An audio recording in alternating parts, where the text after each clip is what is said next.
அஸ்ஸலாமு அலைக்கும், வணக்கம். உண்மையில் இன்று இவ்வாறான ஒரு நிகழ்வு காலத்தின் தேவையும் கட்டாயமாக காணப்படுகின்றது. ஏனென்றால் வடக்கிலிருந்து 1990ஆம் ஆண்டு முஸ்லீம்கள் பலவந்தமாக வெளியேற்றப்பட்ட அந்த சந்தர்ப்பத்தில், அந்த துன்பகரமான அந்த சந்தர்ப்பத்தில் முஸ்லீம்களுக்கு ஏற்பட்ட பாதிப்புகள், இழப்புகள், முஸ்லீம்கள் பூர்வீகமாக வாழ்ந்த இந்த வடபுல மண்ணிலிருந்து வெளியேற்றப்பட்ட அந்த விடயங்களை சில திறத்தவர்கள் ஏற்றுக்கொள்வதற்கு கூட பல காலமாக சங்கடமாக இருந்த சூழ்நிலையில் தற்பொழுது முஸ்லீம் தமிழர்கள் அனைவரும் ஒன்று சேர்ந்து இவ்வாறான ஒரு தலைப்பில் முஸ்லீம்கள் வெளியேற்றப்பட்ட 35 வருட கால அந்த துன்பியலான ஒரு நிகழ்வு என்ற தலைப்பிட்டு இவ்வாறான ஒரு கூட்டத்தை ஏற்பாடு செய்து அதில் கலந்து கொண்டு இதனை ஏற்றுக்கொள்வது என்பது உண்மையில் அது ஒரு காலத்தின் தேவையும் ஏற்றுக்கொள்ளக்கூடிய முஸ்லீம்களால் அது ஏற்றுக்கொள்ளக்கூடிய ஒரு விடயமாக காணப்படுகிறது. ஏனென்றால் உங்களுக்கு தெரியும், முஸ்லீம்கள் வெளியேற்றப்பட்டு அதன் பின்னர் முஸ்லீம்கள் வெளியேற்றப்படுகின்ற சந்தர்ப்பத்தில் உண்மையில் நாங்கள் இது ஒரு தற்காலிக வெளியேற்றம், ஓரிரு நாட்களில் அல்லது ஓரிரு வாரங்களில் அல்லது ஓரிரு மாதங்களில் மீண்டும் நாங்கள் சொந்த மண்ணுக்கு திரும்பிவிடலாம் என்ற எண்ணத்தில் தான் அப்பொழுது முஸ்லீம்கள் வெளியேற்றப்பட்டார்கள். ஏனென்றால் மணித்தியால காலக்கெடுவில் அல்லது ஓரிரு நாட்கள் என்ற அந்த காலக்கெடுவில் முஸ்லீம்கள் வெளியேற்றப்படும் பொழுது நீங்கள் ஏன் வெளியேற்றப்படுகின்றீர்கள் என்று கூட காரணம் சொல்லப்படவில்லை.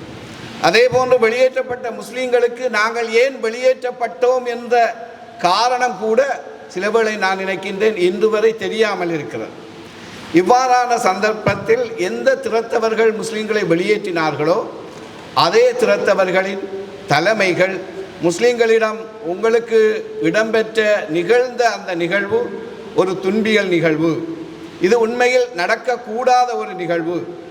எனவே நாங்கள் மீண்டும் முஸ்லீம்கள் வடபுலத்துக்கு சொந்த மண்ணுக்கு வருவதை நாங்கள் ஏற்றுக்கொள்கின்றோம், வரவேற்றுக் கொள்கின்றோம் என்று யார் முஸ்லீம்களை வெளியேற்றினார்களோ அதே திறத்தவர்கள் சொன்ன விடயம் உண்மையில் அது அன்று முஸ்லீம் தமிழ் உறவை இணைப்பதற்கு ஒரு பாலமாக இருந்தது. இருந்தாலும் கூட உங்களுக்கு தெரியும், அந்த வரலாற்றை எடுத்து பார்த்தால் இந்த முஸ்லீம்களை வெளியேற்றிய அந்த இயக்கத்தின் தலைமையிடம் ஒரு கேள்வி கேட்கப்பட்டது நான் நினைக்கின்றேன் மீடியாக்களினால். முஸ்லீம்கள் வெளியேற்றப்பட்டது தொடர்பாக அல்லது முஸ்லீம்கள் மீள குடியேறுவதற்கான உத்தரவாதத்தை நீங்கள் தர வேண்டும் என்ற கேட்ட சந்தர்ப்பத்தில் தன்னால் அதற்கு உத்தரவாதம் கொடுக்க முடியாது, ஆனால் ஏனையவர்கள் அதனை ஏற்றுக்கொள்கின்றார்கள் என்ற விடயம் உண்மையில் முஸ்லீம்கள் மீள குடியேறுவதில் யுத்தம் முடியும் வரை ஒரு தாமதத்தை ஏற்படுத்தியது என்பது அங்கு வாழ்ந்த முஸ்லீம்களுக்கு தெரியும். வடக்கிலிருந்து வெளியேற்றப்பட்ட முஸ்லீம்களுக்கு மனதில் ஆழமாக பதிந்த விடயம், ஆயுதம் தாங்கிய ஒரு இயக்கம் எங்களை வடபுல மண்ணிலிருந்து பலாத்காரமாக வெளியேற்றியது. அதன் பின்னர் யுத்தம் முடிவுக்கு கொண்டு வந்த பின்னர் முஸ்லீம்கள் மீள்குடியேறுவதற்கு மிகவும் ஆர்வமாகவும் ஆவலாகவும் இருந்த சந்தர்ப்பத்தில், அதே போன்று மீள்குடியேற இந்த வடபுல மண்ணுக்கு வந்த சந்தர்ப்பத்தில் அங்கிருந்த அரச அதிகாரிகளின் அந்த போக்கு, அந்த சிந்தனை முஸ்லீம்களை மீண்டும் எங்கு அவர்கள் வெளியேற்றப்பட்டு தற்காலிகமாக இருந்தார்களோ அந்த இடத்துக்கு மீண்டும் செல்வதற்கும் முஸ்லீம்களின் மீள்குடியேற்றத்தில் ஒரு தயக்க நிலை ஏற்படுவதற்கும் காரணமாக இருந்தது. எனவே முஸ்லீம்கள் மத்தியில் அன்று நாங்கள் காணக்கூடியதாக இருந்தது, மனதில் ஒரு ஆழமான பதிவு காணப்பட்டது. ஆயுத முனையில் முஸ்லீம்கள் வெளியேற்றப்பட்டார்கள், நாம் வெளியேற்றப்பட்டோம். அதே போன்று மீள்குடியேறுவதில் பேனை முனைகள் எங்களை மீள்குடியேறாமல் தடுக்கின்றது என்ற ஒரு ஆழமான ஒரு மனநிலை பதிவு செய்யப்பட்டது. எனவே அதுதான் இந்த முஸ்லீம்களின் மீள்குடியேற்றத்தில் பாரிய பாதிப்பையும் தாக்கத்தையும் ஏற்படுத்தியது என்று அவர்களில் ஒருவன் என்ற வகையிலும், வெளியேற்றப்படும் பொழுது நான் இந்த மண்ணில் வாழ்ந்தவன் என்ற வகையிலும், வெளியேற்றப்பட்டதினால் அங்கு அகதி முகாம்களில் முஸ்லீம்களுக்கு எங்களுக்கு ஏற்பட்ட அந்த வடுக்கள், கஷ்டங்கள், துன்பங்களை அனுபவித்தவன் என்ற வகையிலும் என்னால் அதனை அனுபவ ரீதியாக கூறக்கூடியதாக உள்ளது. எனவே இவ்வாறான இந்த சந்தர்ப்பத்தில், இந்த 35 வருடங்கள் கடந்த சந்தர்ப்பத்திலாவது முஸ்லீம்கள் தமிழர்கள் ஒன்றாக இணைந்து, சமூக ஆர்வலர்கள் ஒன்றாக இருந்து முஸ்லீம்களுக்கு இவ்வாறான ஒரு துன்பியல் நடந்திருக்கிறது. இதனை நாங்கள் எவ்வாறு இந்த சமூகத்தை சகவாழ்வாக ஆக்க முடியும் என்று இவ்வாறு சிந்திப்பது என்பது ஒரு பெரிய விடயமாக, ஒரு வரவேற்கத்தக்க விடயமாக, வெளியேற்றப்பட்ட அந்த துன்பியலின் பங்குதாரரான ஒருவன் என்ற வகையில் நான் அதனை பார்க்கின்றேன். எனவே இன்று நாங்கள் இரண்டாவது தலைமுறை அல்லது இப்பொழுது இருக்கின்ற புதிய தலைமுறைகளுக்கு முஸ்லீம்கள் ஏன் வெளியேற்றப்பட்டார்கள், முஸ்லீம்களுக்கும் இந்த மண்ணுக்கும் வடபுல மண்ணுக்கும் என்ன சம்பந்தம், முஸ்லீம்கள் வடபுலத்தில் இருக்கும் பொழுது இந்த வடபுலத்துக்காக, இந்த மண்ணுக்காக எவ்வாறான சேவைகளை ஆற்றினார்கள், எவ்வாறு அசட்ஸ்களாக, எவ்வாறு வளமாக முஸ்லீம்கள் இங்கு இருந்தார்கள், முஸ்லீம்களின் பங்களிப்பு எவ்வாறாக இருந்தது, இந்த மண்ணின் சொந்தக்காரர்கள் முஸ்லீம்களும் தான் என்ற விடயத்தை தற்போதைய தலைமுறைகளுக்கு விளங்கப்படுத்த வேண்டிய தேவை இருக்கிறது. ஏனென்றால் முஸ்லீம்கள் வெளியேற்றப்பட்ட பொழுது முஸ்லீம் தமிழ் உறவுகளுக்கு இடையில் பாரிய விரிசல் ஏற்பட்டிருக்கிறது. உங்களுக்கு தெரியும், வெளியேற்றப்படுவதற்கு முன்னர் முஸ்லீம் தமிழ் ஒற்றுமை என்பது கிழக்கு மாகாணத்தை விட வட மாகாணத்தில் முஸ்லீம் தமிழர்கள் ஒற்றுமை என்பது மிகவும் இறுக்கமாக இருந்தது.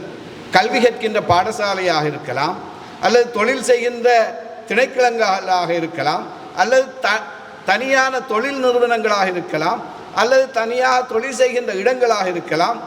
முஸ்லீம் தமிழ் மக்கள் இணைந்து தான் அந்த செயற்பாட்டை மேற்கொண்டிருக்கிறார்கள். ஒரு பாடசாலையில் அதிபர் முஸ்லீமாக இருந்தால் பிரதி அதிபர் தமிழராக இருந்திருப்பார். அதே போன்று ஒரு தொழில் ஸ்தாபனத்தில் முஸ்லீம் தமிழர்கள் இணைந்து தொழில்களை, வியாபாரங்களை நடத்தி இருக்கிறார்கள். அதே போன்று ஏனைய தொழில்களில் முதலாளி முஸ்லீமாக இருந்தால் தொழிலாளி தமிழராக, முதலாளி தமிழராக இருந்தால் முஸ்லீம் தொழிலாளியாக, இவ்வாறு 90களுக்கு முன்னர் வாழ்ந்திருந்த இந்த விடயங்களை தற்போது இருக்கின்ற இளம் தலைமுறைகளுக்கு விளங்கப்படுத்தப்பட வேண்டிய தேவை இருக்கிறது. இதனை தனியே தமிழ் மக்களோ அல்லது தமிழ் தலைமைகளோ முஸ்லீம் தமிழ் தலைமைகளோ அல்லாமல் கூட்டாக இணைந்துதான் இந்த செயற்பாட்டை முன்னெடுக்க வேண்டியிருக்கிறது.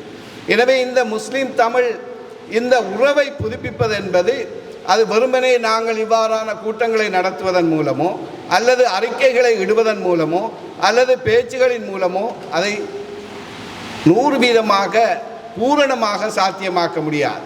எனவே இந்த தமிழ் முஸ்லீம் உறவுகளை மேலும் கட்டியெழுப்புவதென்றால் இதயங்களை ஒன்று சேர்க்க வேண்டிய தேவை இருக்கிறது. அதே போன்று இந்த முஸ்லீம்களின் வெளியேற்றம் தொடர்பாகவும் அவர்கள் ஏற்கனவே இருந்த இருக்கைகள் தொடர்பாகவும் மீண்டும் முஸ்லீம்களின் வருகை, மீள்குடியேற்றம் பூரணமாக இந்த மண்ணில் சாதகமாகும் பொழுது இந்த மண்ணுக்கு, வடபுல மண்ணுக்கு, முஸ்லீம்களுக்கு மாத்திரமல்லாமல் தமிழ் மக்களுக்கும் இதனால் என்ன பிரயோஜனங்கள், இந்த வளங்கள், முஸ்லீம்களுடைய வளங்கள் இங்கு வரும் பொழுது எவ்வாறான பிரயோஜனங்கள் ஏற்படும் என்ற விடயத்தை அறிவூட்ட வேண்டிய தேவை இருக்கிறது. இந்த முஸ்லீம்களின் வெளியேற்றமானது நான் இருக்கின்றேன், ஏற்கனவே பல கூட்டங்களில் அது தொடர்பாக பேசப்பட்டிருக்கிறது. இந்த முஸ்லீம்கள் பலவந்தமாக வெளியேற்றப்பட்ட துன்பியல் நிகழ்வு என்பதை கூட சில புத்திஜீவிகள், சில அரசியல் தலைமைகள் அல்லது சில தலைமைகள் அதனை ஏற்றுக்கொள்ள மறுத்த சந்தர்ப்பங்கள் காணப்பட்டது. இதனால் தான் எனக்கு ஞாபகம் இருக்கிறது, மனித உரிமை, சர்வதேச மனித உரிமை அடிப்படை விதியின்படி 1993ஆம் ஆண்டாக இருக்கும் சர்வதேச மனித உரிமைகள் ஆணையத்தின் தீர்மானத்தின்படி முஸ்லீம்களின் வெளியேற்றமானது gross human right violation, அதாவது ஒட்டுமொத்த மனித உரிமை மீறல். இந்த முஸ்லீம்கள் வடபுலத்திலிருந்து வெளியேற்றப்பட்ட விடயம் ஒட்டுமொத்தமான மனித உரிமை மீறல் என்று சர்வதேச மனித உரிமைகள் ஆணையம் ஒரு தீர்மானத்தை கூட 93ஆம் ஆண்டு காலப்பகுதியில் மேற்கொண்டது.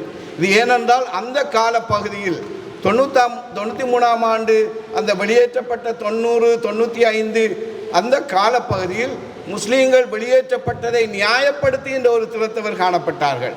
முஸ்லீம்களின் வெளியேற்றம் அது ஒரு பாதகமான அல்லது ஒரு பாரிய ஒரு விடயம் என்பதை ஏற்றுக்கொள்ளாத மனோநிலை காணப்பட்ட தலைமைகள் காணப்பட்டது. எனவே இன்று அந்த நிலைமை மாறப்பட்டு வெளியேற்றப்பட்ட முஸ்லீம்களில் சிறு தொகையினர் மீண்டும் குடியேறி இருக்கிறார்கள். எனவே அனைவரையும் இங்கு ஒன்று சேர்ப்பதென்றால் நாங்கள் எங்களுடைய உள்ளங்கள் இதயங்கள் ஒன்று சேர வேண்டிய தேவை இருக்கிறது. எனவே இதயங்கள் ஒன்று சேர வேண்டும் என்றால் இவ்வாறான அறிவூட்டல்கள் ஏற்பட வேண்டும். இந்த அறிவூட்டல்கள் எங்களுடைய ஆரம்ப தலைமுறைகளுக்கு மாத்திரமல்லாமல் இளம் தலைமுறைகளுக்கும் இந்த அறிவூட்டல்கள் நான் ஏற்கனவே சொன்னது போல் சென்றடைய வேண்டும். சர்வதேச மனித உரிமைகள் ஆணையத்தினால் கூட இந்த முஸ்லீம்கள் வெளியேற்றப்பட்ட இந்த விடயம் அங்கீகரிக்கப்பட்டு இது ஒட்டுமொத்த மனித உரிமை மீறல் என்று ஏற்றுக்கொள்ளப்பட்டிருக்கின்றது என்றால் உண்மையில் முஸ்லீம்களுக்கு அநியாயம் ஏற்பட்டிருக்கிறது. வெளியேற்றப்பட்ட முஸ்லீம்கள் அங்கே பாதிக்கப்பட்டு வாழ்ந்திருக்கிறார்கள். இங்கிருந்த கலாச்சார விழுமியங்கள் இவர்களுடைய அத்தனை மரபுகளும் அகதி முகாம்களில் சிதறடிக்கப்பட்டிருக்கிறது. எனவே இவர்களுடைய அந்த உளக்குமுறல்கள் உளப்புண்கள் மாற்றப்பட வேண்டும் என்றால் இங்கிருக்கின்ற தலைமைகள் தமிழ் தலைமைகள் இது தொடர்பான விழிப்பூட்டல் நிகழ்வுகளை செய்ய வேண்டிய தேவை இருக்கிறது. இது வெறுமனே அரசியல் தலைமைகள் இது ஆரம்பகட்ட நடவடிக்கைகளை எடுக்க வேண்டும். தமிழ் அரசியல் தலைமைகள் நான் நினைக்கின்றேன் வடமாகாண 2013ஆம் ஆண்டாக இருக்கலாம் வடமாகாண தேர்தல் மாகாண சபை தேர்தல் அறிவிக்கப்பட்ட சந்தர்ப்பத்தில் அவர்களுடைய தேர்தல் விஞ்ஞாபனத்தில் தமிழ் கூட்டமைப்பு அமைப்பினர் தங்களுடைய தேர்தல் விஞ்ஞாபனத்தில் கூட இந்த முஸ்லீம்களின் வெளியேற்றம் ஒரு துன்பியல் நிகழ்வு, மீண்டும் முஸ்லீம்கள் வர வேண்டும் என்ற அந்த விடயங்களை கூட அவர்கள் அந்த தேர்தல் விஞ்ஞாபனத்தில் காட்டியிருக்கின்றார்கள். எனவே அது ஒரு முன்னுதாரணம் தான். இருந்தாலும் அது தேர்தலோடு நிற்காமல் தொடர்ந்து அந்த முன்னெடுப்புகளை அரசியல் தலைமைகள் முன்னெடுக்க வேண்டும். அதே போன்று கற்றறிந்த சமூகம் முன்னெடுக்க வேண்டும். சமூக ஆர்வலர்கள் அதனை தொடர்ந்து செய்ய வேண்டும் என்று கேட்டுக்கொண்டு இந்த வடமாகாணத்தை பொறுத்தமட்டில் தமிழ் முஸ்லீம் உறவுகள் மிக முக்கியமானது. அது மிகவும் அடிப்படையானது. தமிழ் முஸ்லீம் உறவுகள் ஒன்றாக இருக்கின்ற பட்சத்தில் தான் இந்த வடமாகாணத்தை நாங்கள் பாதுகாக்க முடியும். ஏனைய அரசுகளில் இருந்து அல்லது வெளிநாடுகளில் இருந்து அல்லது உள்நாட்டில் இருக்கின்ற பெரும்பான்மை இனங்களின் வித்தியாசமான சதிகளில் இருந்து இந்த வடபுல மண்ணை பாதுகாப்பதென்றால் வெறுமனே தமிழ் இனத்தினாலோ வெறுமனே முஸ்லீம் இனத்தினாலோ அது முடியாது. இரண்டு சமூகமும் ஒன்றிணைவதன் மூலம்தான் இந்த வடமாகாணத்தை பாதுகாக்க முடியும், வடமாகாணத்தை வளப்படுத்த முடியும் என்ற அந்த செய்தியோடு வாய்ப்புக்கு நன்றி கூறி விடைபெற்றுக் கொள்கின்றேன். நன்றி, வணக்கம், வஸ்ஸலாம்.